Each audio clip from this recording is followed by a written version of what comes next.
Welcome to the Radically Genuine podcast. I am Dr. Roger McFillin. According to a recent Gallup poll, 81% of Americans believe in God, and 85% of Americans participate in some kind of spiritual practice, with the most common being prayer. This similarity across religions, traditions, and practices is a belief in a higher power or transcendent reality.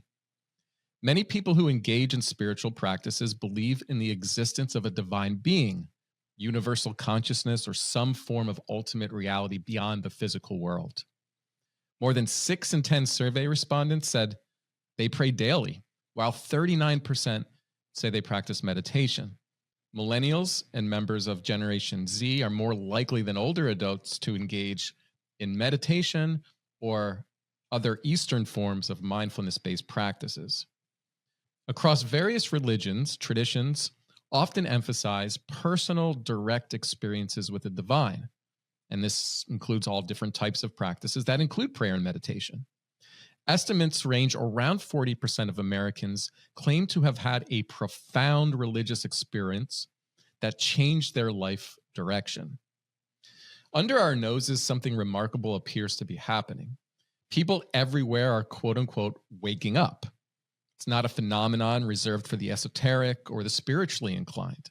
It's a journey being experienced by millions from all walks of life. In the United States alone, a staggering 13 million individuals, which is about 3 to 4% of the population, identified currently being in the throes of a profound spiritual awakening. And it's not just limited in the States. It appears to be a global phenomenon. I myself fit in that category, as if there's an expansion of consciousness that is occurring. The definition of a spiritual awakening is the moment you become consciously aware that you are part of something greater than yourself, and from this awareness, you develop the desire to live in alignment with this energy. Many refer to this energy as God, love, the universe, source consciousness. For me, the experience was so profound, it extends beyond my previous understandings that were taught to me by my Catholic faith. Some people find a stronger connection to their religious beliefs after such an event, while others begin to question them. Prior to my spiritual experiences, I would have clearly described myself as a skeptic. So I understand the fear and distrust that accompanies the idea that people have direct communication with the divine or spirit realm. Even in my field, saying that to the wrong person can be interpreted as being mentally ill, potentially manic. But it's important for us to have a little bit of a greater understanding of history. Albert Einstein, for example, often spoke of a cosmic religious feeling that inspired his work. He famously said, "I want to know God's thoughts. The rest are details." Nikola Tesla, the inventor, claimed to receive some of his ideas through visions. Kary Mullis, the Nobel Prize-winning biochemist who invented polymerase chain reaction, described having a vision of the technique while driving late at night. Jack Indraka, as a teenager, developed a potential method for early pancreatic cancer detection. He claimed the idea came to him during a high school biology class while he was zoning out and daydreaming. Frederick Banting, the co-discoverer of insulin, reportedly woke up one night with the idea that led to this life-saving treatment for diabetes. And Paul McCartney stated that the melody for the Beatles song Yesterday allegedly came to him in a dream. Our limitations in language across the globe and our distinct religious and cultural differences make it more difficult for us to communicate this phenomenon accurately. While some people who are religious may report to a feeling that's guided by the Holy Spirit, angels, guides, or even a deceased loved one, there are people who are not religious and report an idea of an intuition or a knowing. The conclusions I have come to is that we all have the ability to directly connect to God, source, the divine, universal consciousness, whatever term you want to use.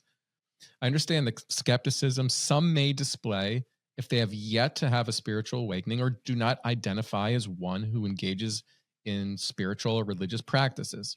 There is no judgment or desire to push anyone to believe anything different, but today is about a radically genuine conversation, and I encourage everyone to come with an open mind. I was provided a direct message on how to quiet my mind in order to listen directly to the messages provided me.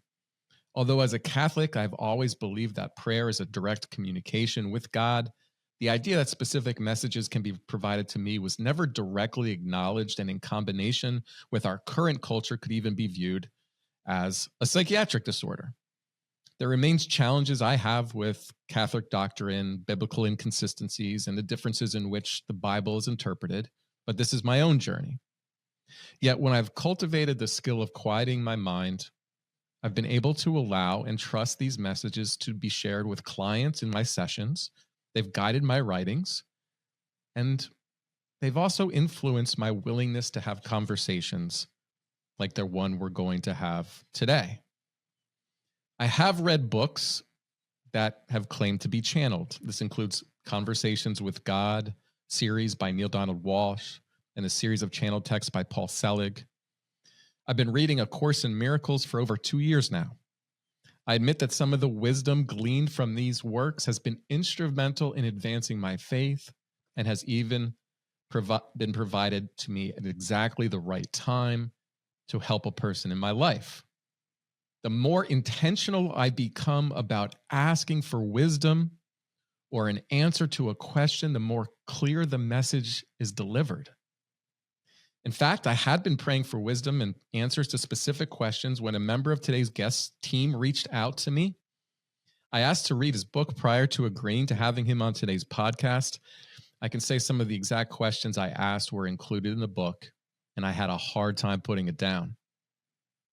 His name is David Strickel. He believes all humans possess, but rarely access, source consciousness.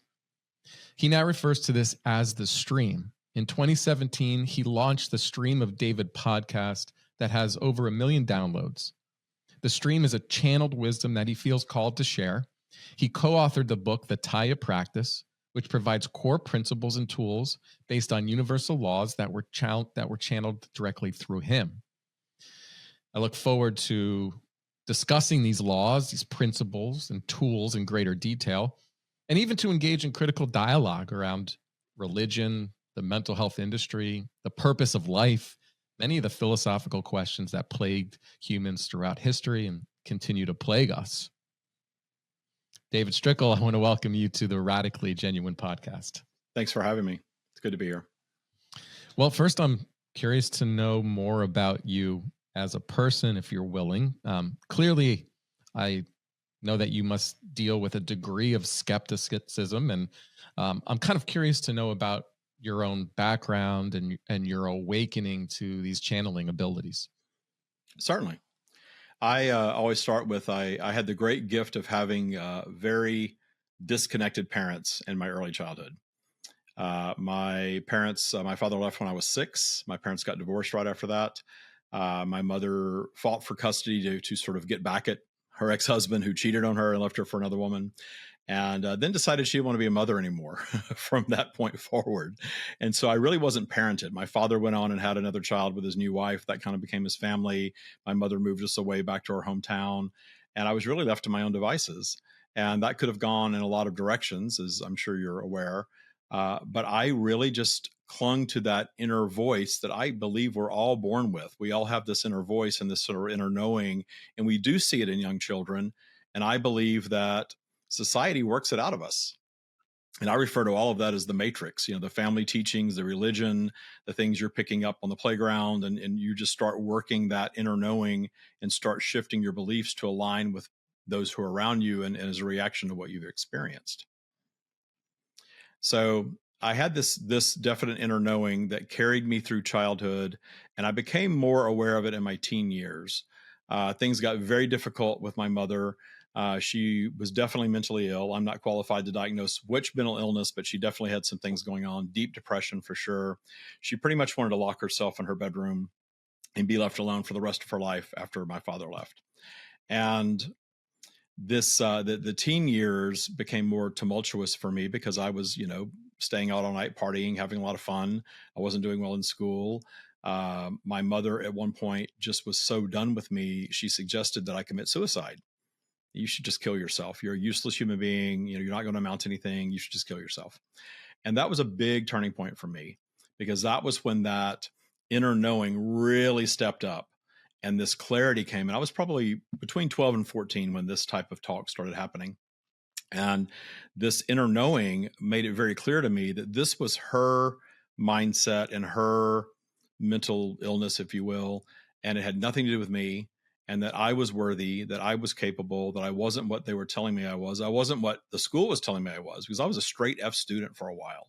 You have a dyslexic kid in Louisiana public schools in the 1970s with no parental guidance. And the interesting thing is my father was an educator his entire career and just didn't care about my schooling at all. I just wasn't, convenient for him. So I was really just left alone. But that inner knowing stepped forward when my mother really started pouring on the "I hate you, I wish you were never born, why don't you kill yourself" rhetoric. And that really stepped me up. And then I got into my teen years, and I was a fairly popular, well-rounded, teenage kid. Even though my mother was minimum wage and we lived in a very poor household, I learned that I could create, I could manifest, if you will. People love that term, but I knew what law of attraction was way before I ever heard that term.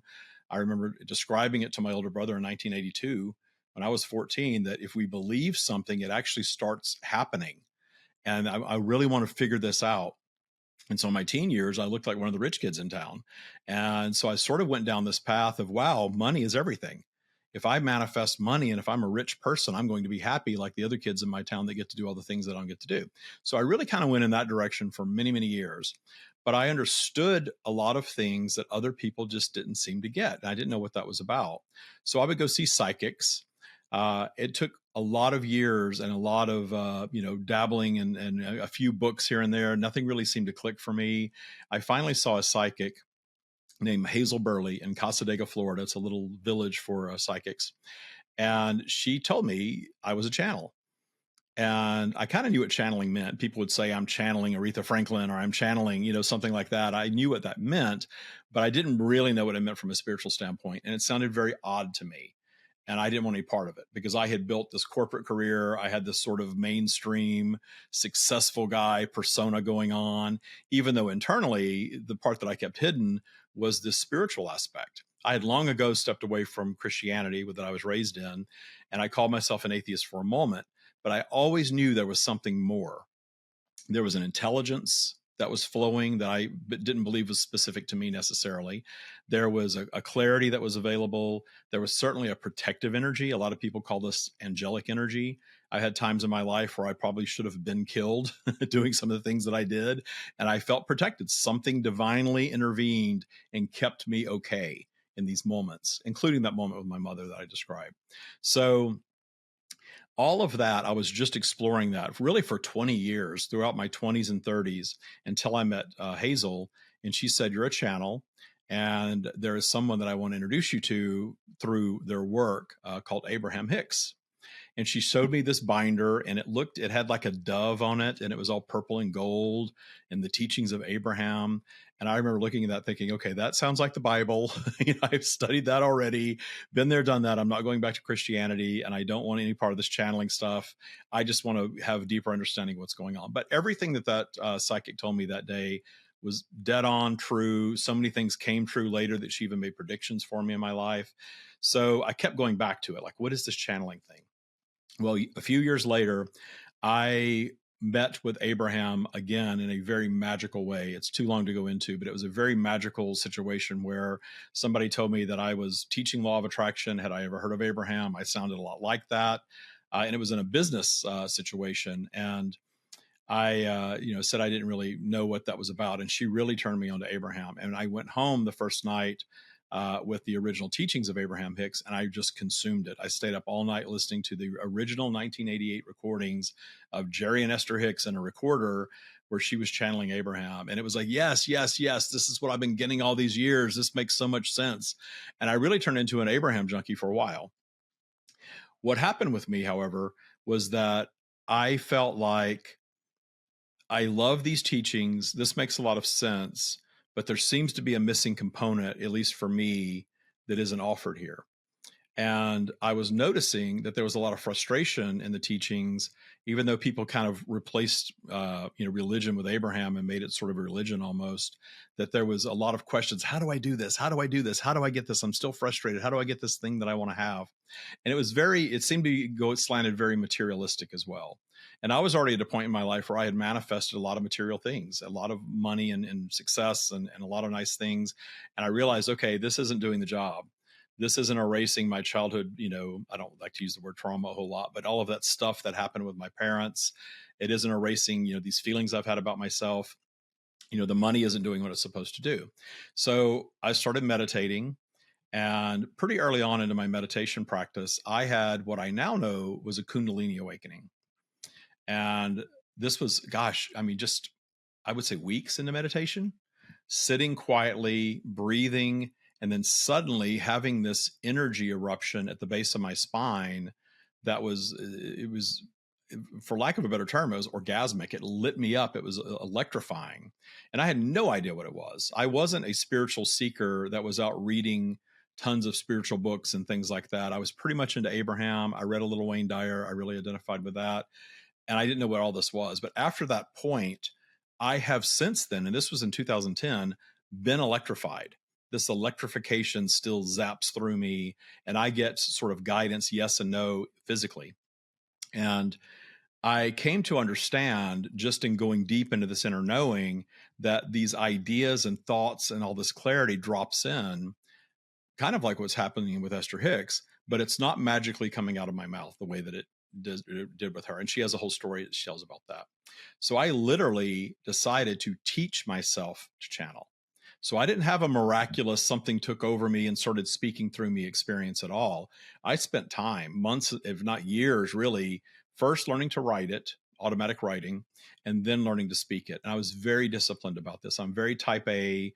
I'm very much, if I decide I'm going to do something, I'm solution oriented, I'm going to figure out how to do it. I figured out how to channel. And I started channeling on my podcast in 2017. So that's where the channeling started.